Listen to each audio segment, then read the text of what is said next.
I'm not seeing this on the screen. What do I do?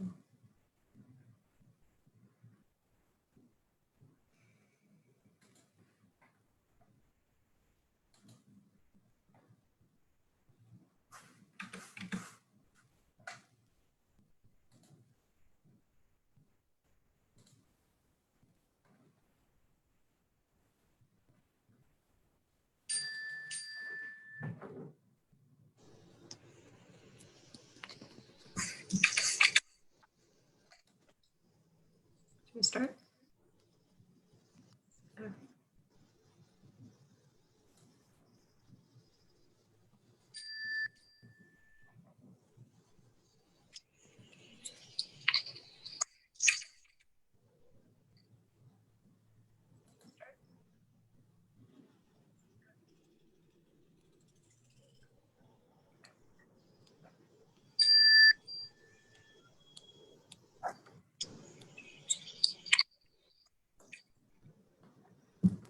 Okay, why don't we get started, Megan? Do you want to go ahead? Sure. Should we take up the, oh, there we go. Okay, great. Hi, everybody. Welcome to Disability Rates Maryland's third question and answer. We're really appreciate that you all are here. And Disability Rates Maryland is the protection and advocacy organization for the state of Maryland. So we are charged with protecting and advocating for the rights of individuals with disabilities. And I'm an attorney in the education unit, and I'm here with Leslie Margolis, the managing attorney of our education unit, as well as Susana Barrios, one of our outreach specialists. So thanks again for being here. And we thought today we would just jump right into answering your questions, so feel free to start putting them in the chat, and we will do the best we can to answer questions as they come in.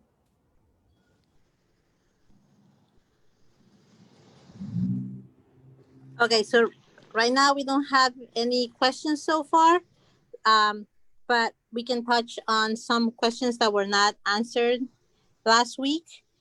One of them was, what if a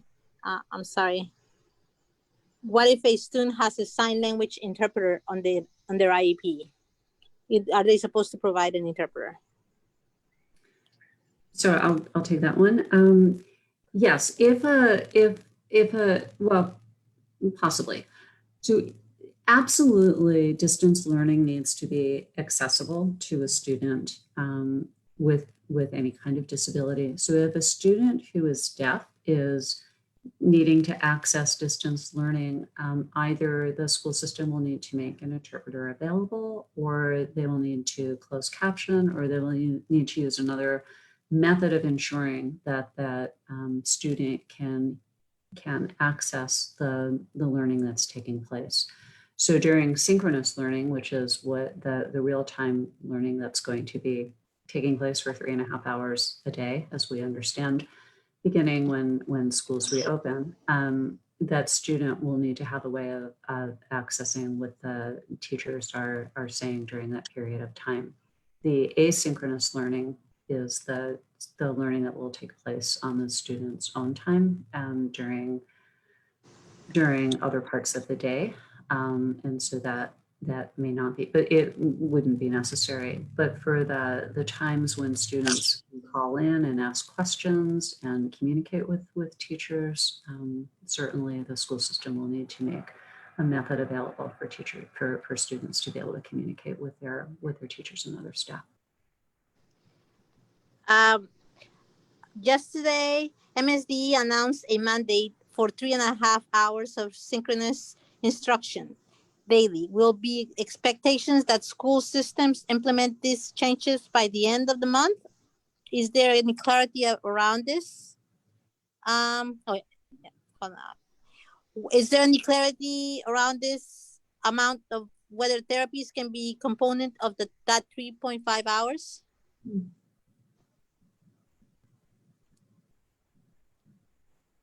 I know, Leslie, you sort of sat in and attended the Maryland State Board of Education meeting yesterday where this issue was at least partially addressed. So you may be the best person to, to address the 3.5 hours and what the mandate is from MSDE.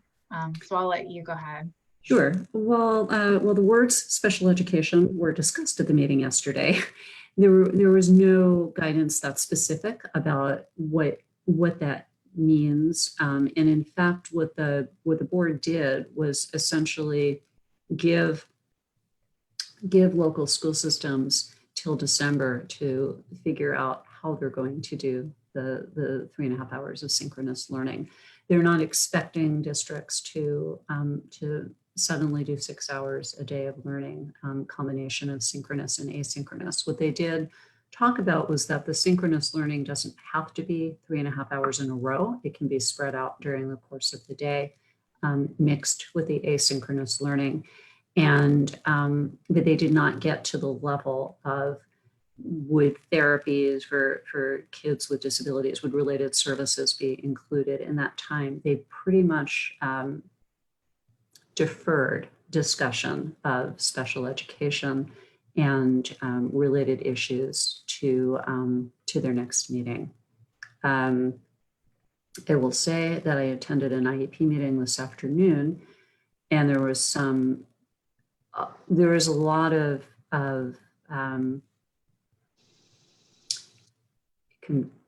confusion. People don't know how this will all play out, what the schedules will look like.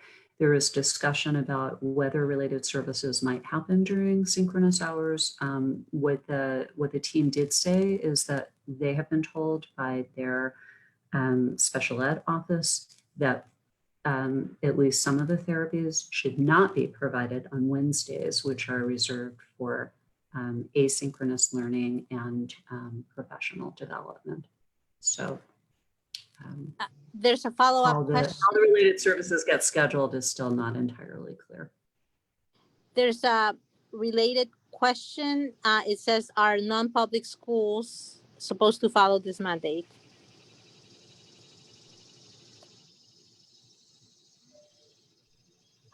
So a previous question was, do MSDE's technical assistance bulletins, and does this mandate apply? And so generally, yes, non-public schools, it applies to non-public schools, equally to the public schools. And there are a few technical assistance bulletins that specifically do apply to non-public schools, but generally speaking, it applies to both the non-public schools and the public schools.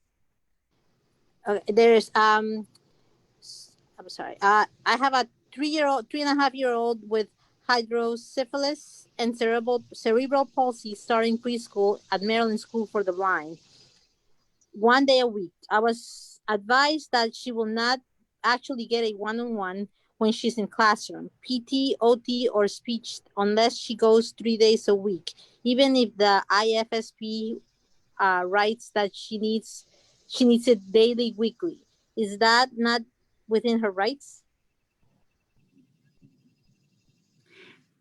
So I'm not sure I entirely understand the question, but I think what we would say, if you have a specific question about your child, please contact Susanna and come through our intake process.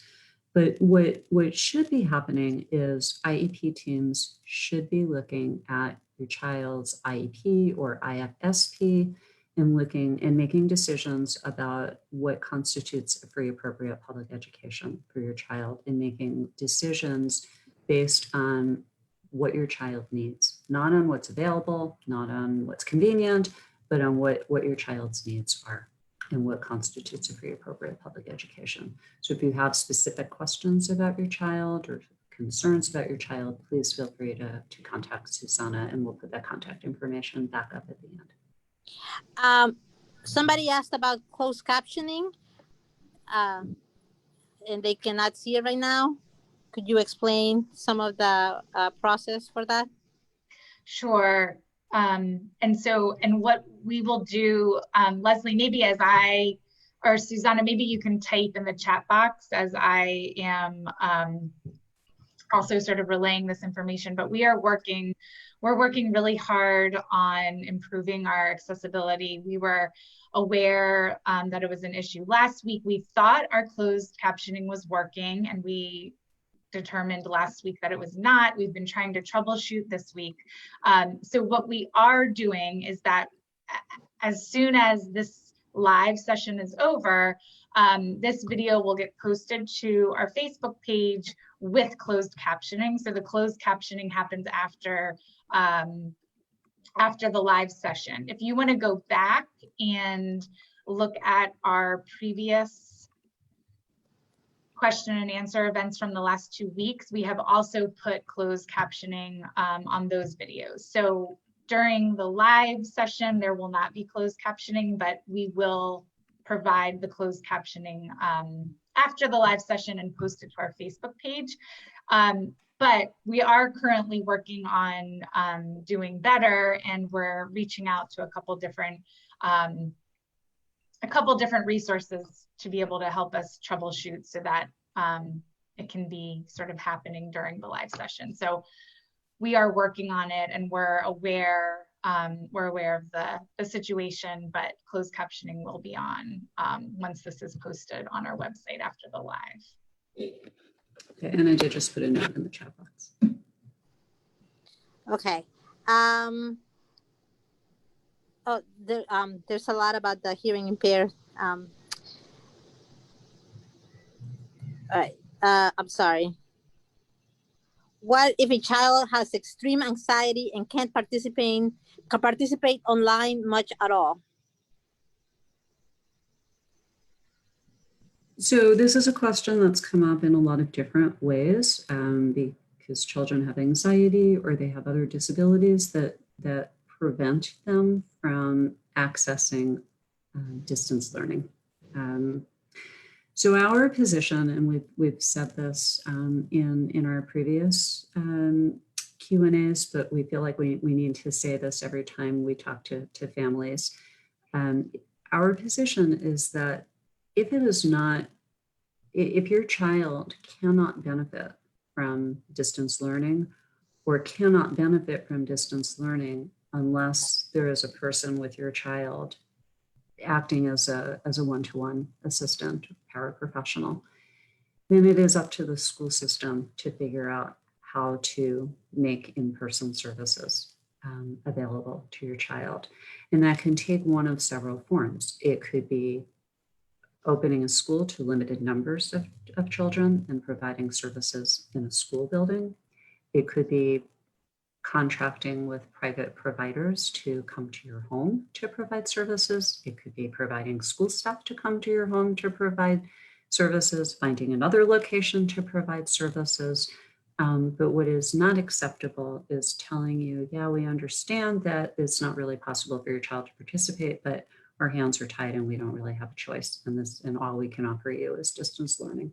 That's not okay.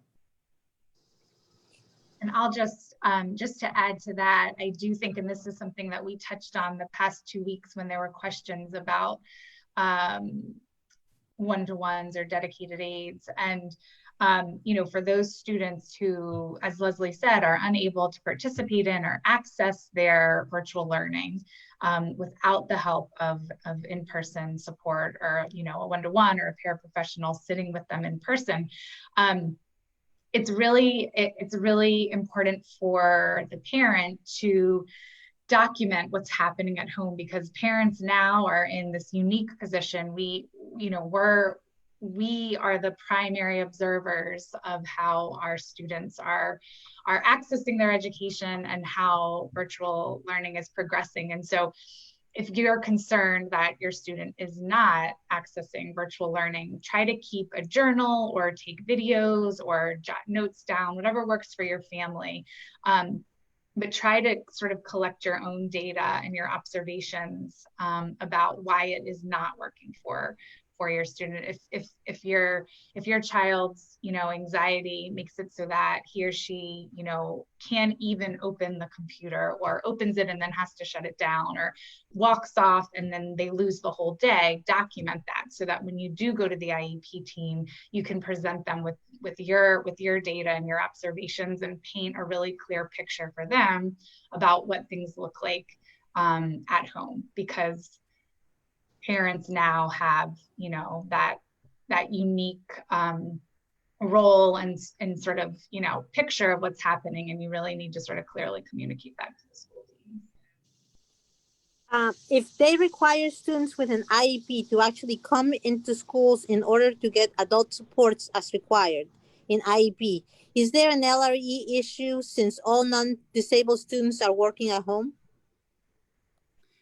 That's a really good question. And we just had that conversation with our national counterparts. It does raise an issue if the only kids coming back are kids with disabilities. And there's also an issue because some school systems have said the only kids they're going to bring back are kids who attend the separate special education schools, which raises other issues in addition. Yes, it does. But I think that for families, so there are districts that are also looking at bringing small groups of kids in addition to students with disabilities.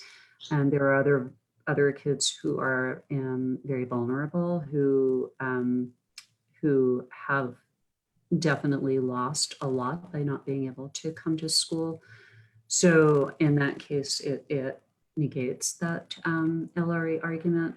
But I think for the families who have children with disabilities, who are in a district where the only children coming back to a school building are children with disabilities, it's going to come down to how badly your child needs in-person services and whether you sacrifice the least restrictive environment principle in order to access services. This is an unprecedented time. These are really challenging circumstances. And if your child really does not benefit from distance learning and can't benefit from distance learning and really needs those in-person services, then there may not be an alternative in the short term.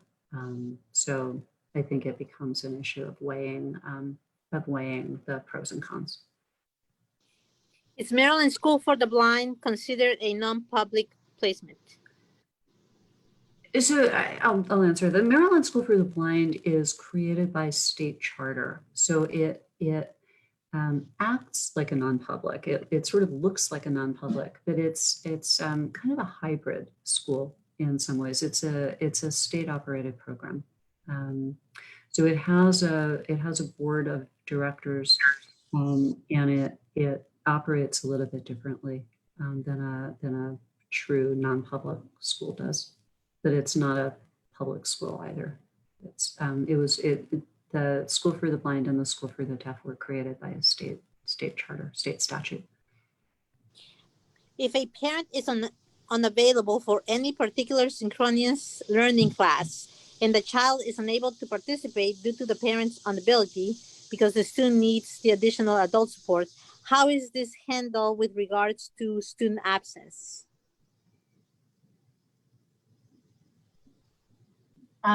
So that question is a variation on, some of the questions that we've touched on. And, it really gets at the crux of, because this is an unprecedented time and parents are playing a unique role. But I think the question basically is, is what's being asked of the parent in terms of the level of assistance that's required to help the student access their virtual learning. Is it, does it rise to the level of going beyond what, of just sort of general supervision of online learning, maybe some troubleshooting here and there. But if your student requires someone to be with them throughout their school day, in order to access, participate, benefit from virtual learning, then what's being asked of the parent in that situation is above and beyond what the reasonable role of a parent is here. And so it's a hard question because parents all over are stressed and overwhelmed and burdened and being asked to play a role an unprecedented role that I think all parents are grappling with. But it really gets down to, you know, the level of assistance and need that a student requires in order to benefit from their virtual learning. And, you know, I think we've said before, you know, there's some students who might have a one-to-one on their IEP in school, but in a virtual learning setting, they might not need one-to-one services because the environment is much smaller, it's quieter, there's not as many distractions. So some students may actually be faring better in a virtual learning environment, but then, you know, there's other students who aren't. And so that's really the crux of it, is what level of assistance does it rise to the level of a paraprofessional or a one-to-one aid or a therapeutic behavioral aid, or is the parent just sort of being asked to supervise in a way that all parents are sort of having to do this? So there's no easy answer. If I'm sorry, lost all the comments, but they're asking if a student with autism can attend the Maryland School for the Deaf so they can get in-person services, and also when they go back to brick and mortar school, will children with autism be required to wear masks? So in order to attend the Maryland School for the Deaf, a child has to have a hearing impairment or be deaf. Some of the children who attend the School for the Deaf also have autism. The School for the Deaf serves children with multiple disabilities, particularly the younger children at the Columbia campus. The School for the Deaf has a program to serve kids with multiple disabilities. The older students at the Frederick campus, some of them do have disabilities in addition to deafness, but not as significant. But the primary disability for being accepted to the School for the Deaf is deafness. So the question about the mask is an interesting question, very good question. And it's not only, you know, a question for students with autism. There are lots of students who may have sensory sensitivity or for whatever, or health conditions that may make it not possible for them to wear masks.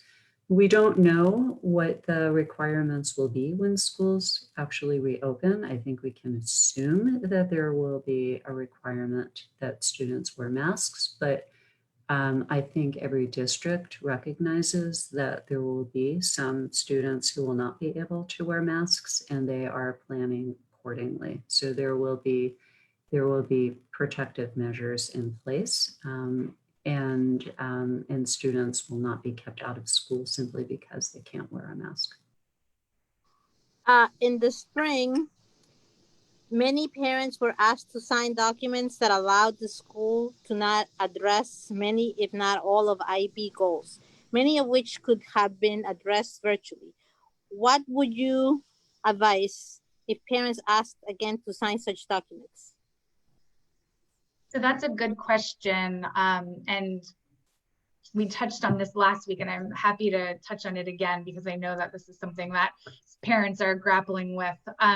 So we have heard that there are school districts who are mailing parents amended IEPs similar to when they mailed parents the distance learning plans or the individualized continuity of learning plans in the spring. And so our advice now is that, you know, for all parents to know that when we, you know, we're this fall, we're starting the new school year, starting your student's full IEP, the brick and mortar IEP is the starting point.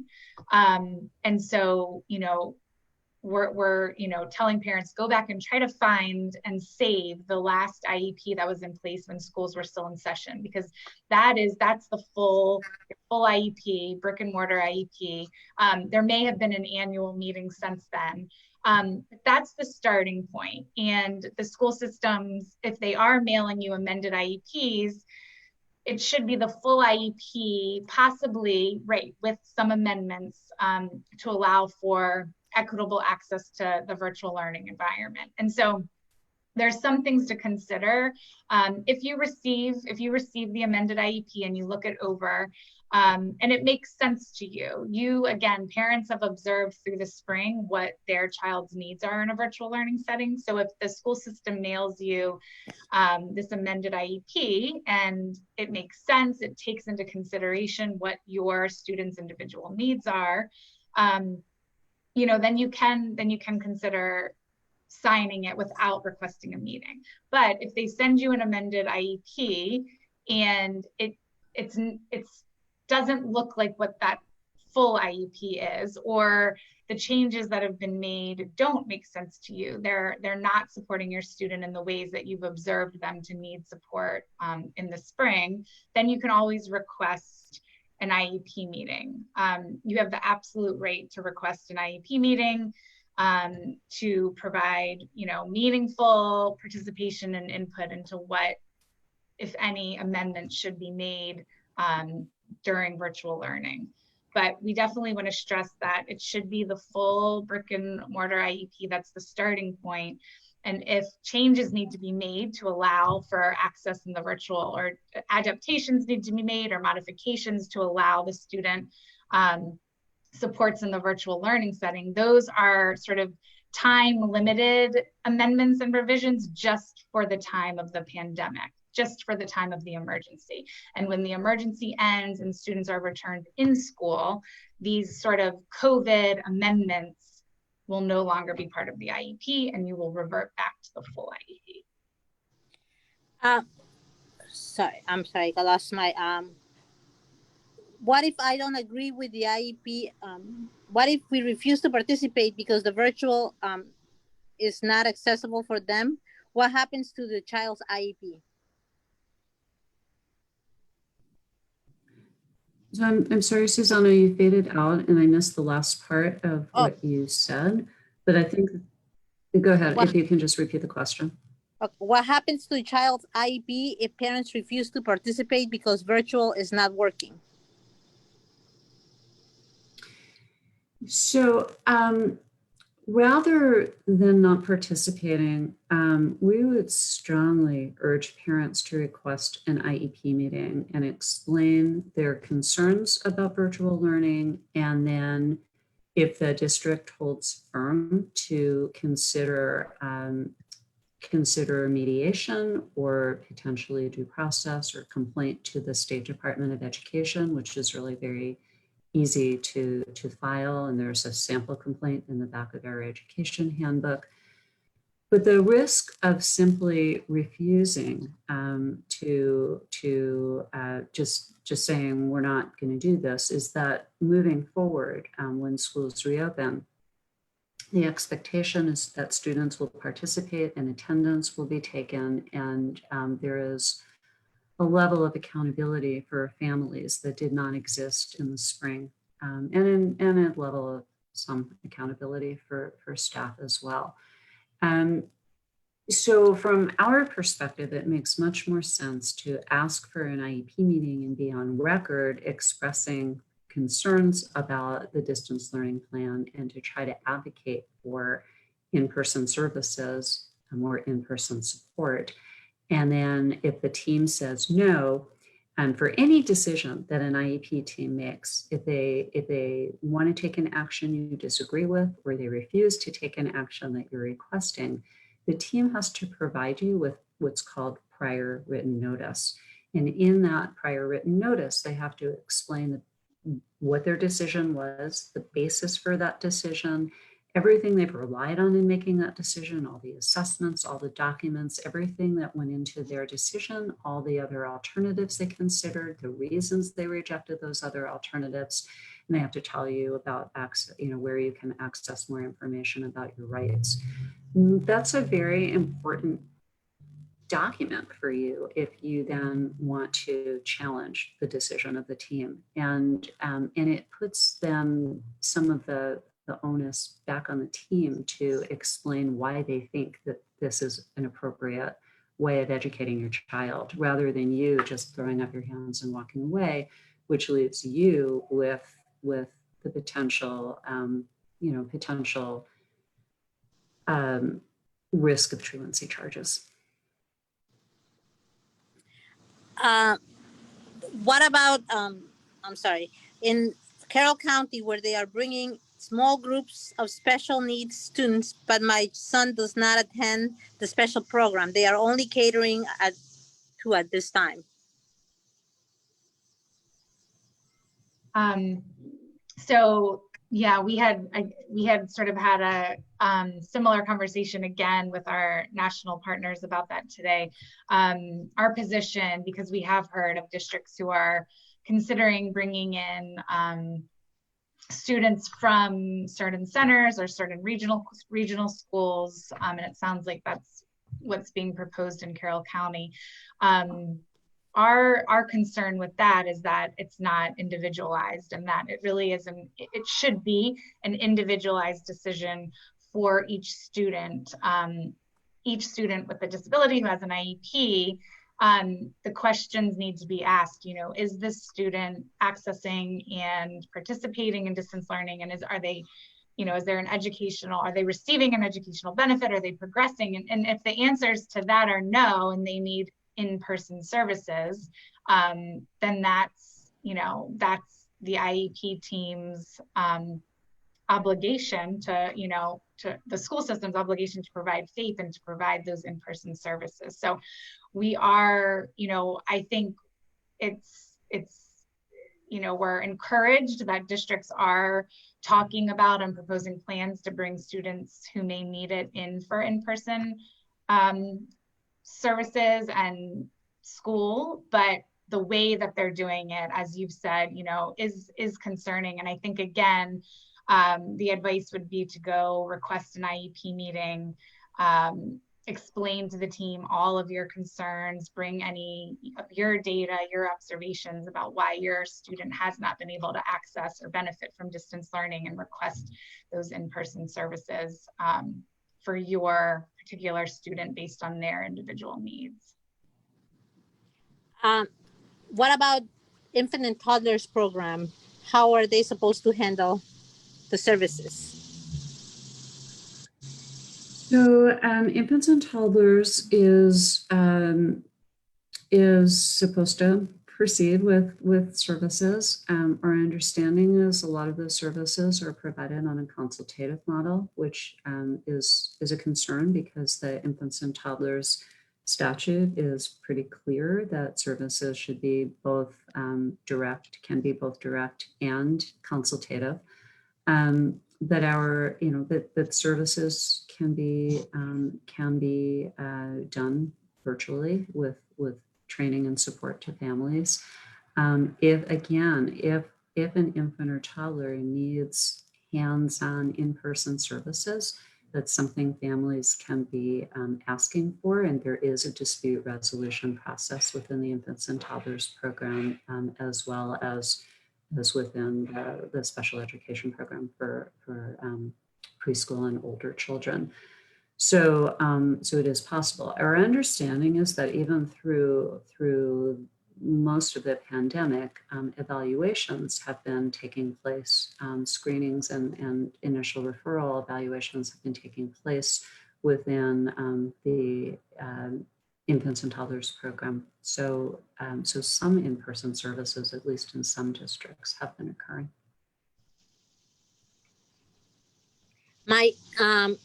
The licensed in-home provider for my daughter, who has IEP with ADHD, terminated services for her care as a result of not being able to provide appropriate level of care for her needs. Both my spouse and I work full-time. She's on her fourth provider. I'm having an extremely difficult time locating childcare who can suit her needs. The wait lists are extensive, and I feel as it's tough. Any suggestions? So this is, I know, an incredibly difficult situation that so many parents are facing. We've had a lot of calls about this particular issue, about childcare, not being able to find childcare, or finding childcare childcare, but the provider isn't able to, supervise distance learning or virtual learning. And so this is a really difficult situation. And I think, I'm assuming in this question that the child care provider is sort of, a private provider, and both you and your spouse are going to work and you don't have childcare. So in terms of special education and, what can be done, it's sort of, it's difficult because it's, a bit of a separate issue. I do think you need to alert your school immediately to the situation if you haven't already. Send an email. In terms of, the parent taking a leave of absence, but I do think that you should alert the school about the situation that, you all find yourselves in. And if you have a daycare provider who isn't able to supervise and your child isn't able to do virtual learning at the daycare, then you need to alert, the school and the IEP team to let them know that about, your student's schedule and that they're not going to be able to log on at the times that everyone else is, and, how, what accommodations can be made to make sure that your student is still receiving the instruction. But in this particular instance, it sounds like you're not able to find child-care, and you may be forced to take a leave of absence from work. And that's an incredibly difficult situation. I know that some districts, some school districts, because the childcare issue is a big one and it's on everyone's minds, they are trying to they've put out feelers for contracts so that they can bring childcare providers into the schools. So I think a lot of the providers who did after school programs or before and after school programs, they're looking into whether they can bring those providers into the schools to provide childcare and oversee students' virtual learning during the day. So certainly reaching out to your school district to see what childcare options might be possible would be another thing to do as well. I don't know, Leslie, if you have any other suggestions. It's a really hard situation. It's a very hard situation, and I'm trying to think creatively about this children who, while definitely needing childcare, may also, in order to make educational progress, really need contact with peers. And whether in those programs that may be being located in schools, but being run by Parks and Rec or by private providers of service, the before and after school programs that are going to run all day long, whether there is a way of making an argument that for those children who really cannot make educational progress without in-person services, which might include being around peers, that for them, a free appropriate public education is that childcare program, with the addition of somebody who can supervise a portion of that time for distance learning, but that they need that time with other kids because of their social skills development or their pragmatic language development or, other things, so that it's really not a childcare issue. I mean, it would give the child a place to be, but if it's framed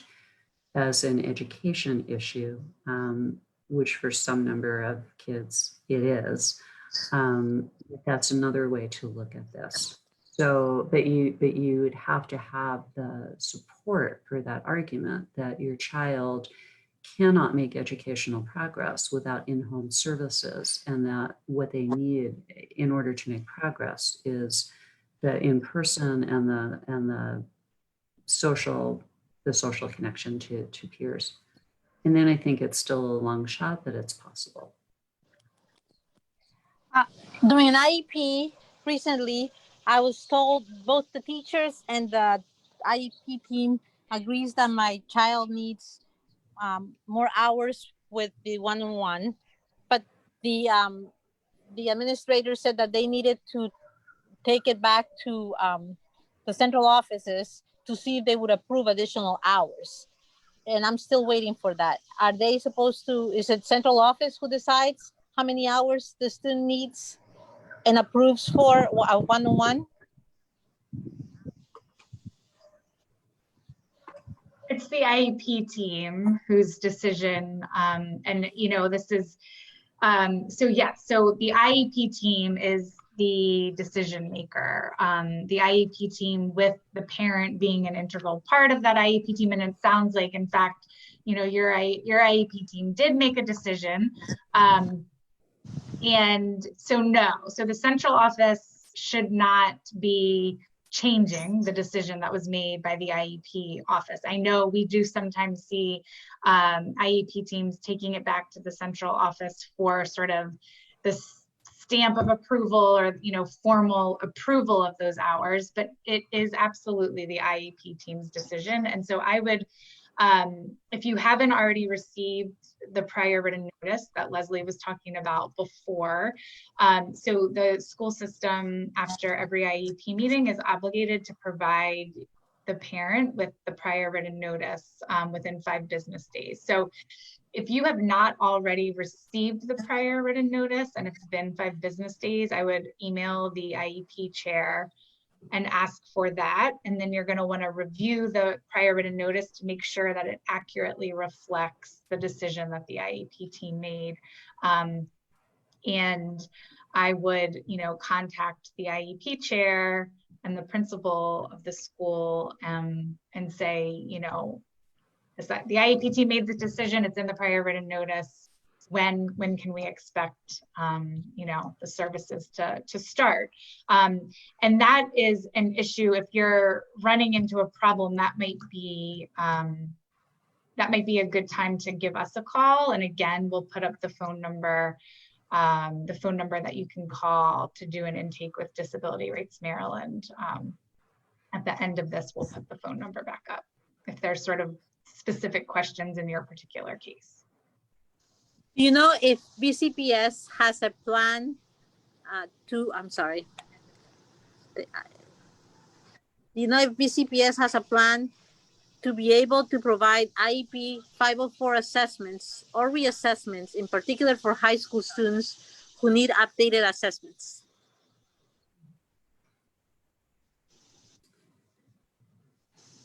I think they're, that is part of their plan. I think they're working on it. We have been meeting with Baltimore City on a regular basis. But I don't know the specifics at this point. Megan, I don't know if you have more information. Yeah, and I wasn't sure if the person was asking about Baltimore County or Baltimore City, but I don't know the specifics for either the city or the county,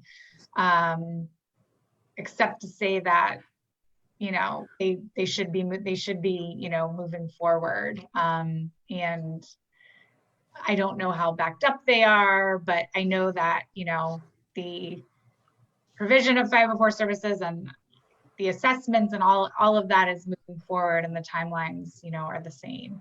But I don't know particular plans, or if there was a backlog, how the system plans to address the backlog. I mean, I think what we do know is that Baltimore City did do some in-person services during the summer, not specifically special education, but they did bring small numbers of kids to programs. I think that they have been doing Childfind in person, and they are in their recovery plan looking at creative ways of serving kids. We have not seen anything similar in Baltimore County, which has so far really taken a strong position that they will not provide in-person services. So, and I think that has included assessments as well. But hopefully that will change as all of this shakes out over the next few weeks. If a child has a chronic health condition which makes synchronous learning difficult, is it possible to request that the synchronous lectures be videotaped so my child can watch when possible? Currently, the 504 includes reduced workload and fewer assignments, but we've been told that will not be possible this year. My child will not be able to have a reduced workload. What is the best way to respond? So I'll address the second half of that question first. So if your child's 504 plan requires reduced workload, whatever modifications your child needs, and you know those, and they're in the 504 plan, whatever modifications, adaptations are needed for your student to access the general education curriculum, they should absolutely 100% still be applicable in the virtual learning setting. The 504 should be implemented. So I would go back to I would request, reach out to the 504 coordinator to ask for clarification and request a meeting if you have to. But those types of supports and adaptations should absolutely continue to be implemented.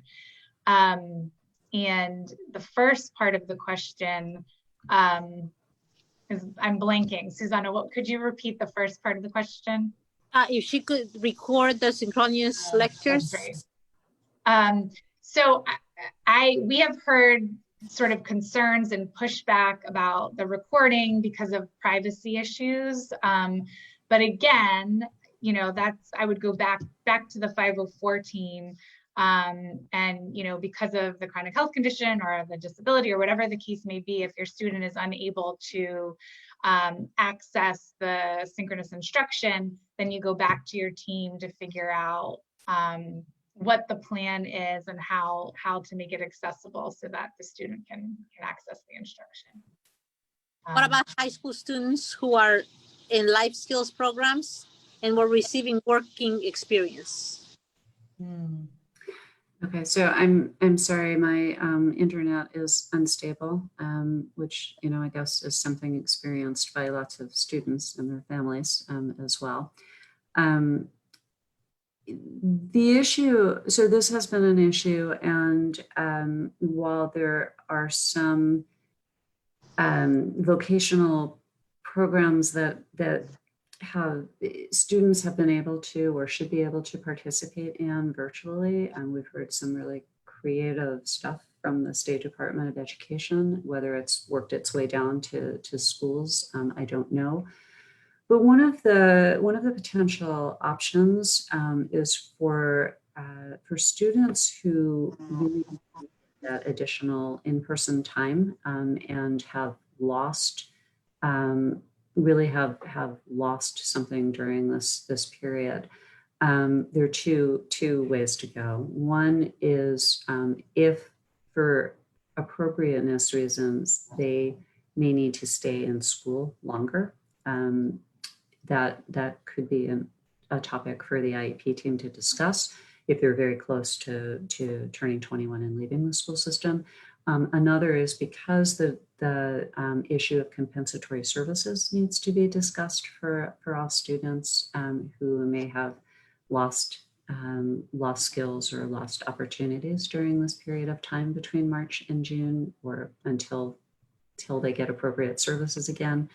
It may be possible to work out additional job training and support as a compensatory services package. Do you want to add anything? Sorry. What expectations should be put in place for a medically complex kids receiving IEP services? What if the return to school because individuals as their IEP, I guess they're saying, what if the return to school would put them in danger? It's not complete, but I can take that, Megan. Okay. Hi, April. I saw that's your question. So again, all the decisions need to be individualized based on students' needs. And I think a lot of the districts recognize that even when schools reopen, not all kids are going to come back, and they're not going to come back in the way that they were in school before buildings closed. So our overriding piece of information and advice is that if your child is not able to return because of a health condition, that your child is still entitled to a full, free, appropriate public education, right? What we don't want to see is that kids with health conditions or who live in households where there are family members at risk if the child were to attend school and be potentially bringing back COVID, is that kids automatically end up with home and hospital teaching for 6 hours a week, right? Because if the conditions were different, these are students who would be in school. They don't have a reason not to be in school, right? They don't have a condition that prevents them from being in school. They don't have an emotional condition that makes it impossible for them to attend school. It's these outside circumstances that are creating a climate that makes it more challenging. So, we would argue that there needs to be full implementation. That it is not a 6 hour a week IEP or a 10 hour a week IEP, that the child needs a full education program and all of the related services, and that the team will have to determine how to deliver that. And if we're talking about relatives, that again, the school systems are going to have to be flexible about how they move forward. And this is an unprecedented time, and it's going to require some creativity and some unprecedented thinking on the part of school systems. Do you want to add to that, Megan? No, I think that covered it. Okay. Yeah. So I think that's about it because we're getting close to the 7:30 timeline Okay. I mean, I think we right now, and we don't have any new questions right now. Okay. Is there any one last question left over from last week, and then put up the contact information again? So no, we've already answered the questions from last week. I snuck them in somewhere. Okay. Great. And I did notice in the notes somebody was putting your contact information and missed the A in Susanna. So I think we just want to make sure that we have the correct contact for you, and maybe that could go back up with our information. And we encourage you, because the questions change every week, we encourage you to come back next week. If you have additional questions that you think of during the week, just pop them to us. And again, please feel free to contact us if you have questions about your child or concerns, or as schools reopen, if things come up, we are available to provide technical assistance, to answer your questions, and we are taking some cases as well. So I hope this was helpful. And Susanna, I'm going to let you or Natalia put up our information. And thank you for joining us. Thanks, everyone.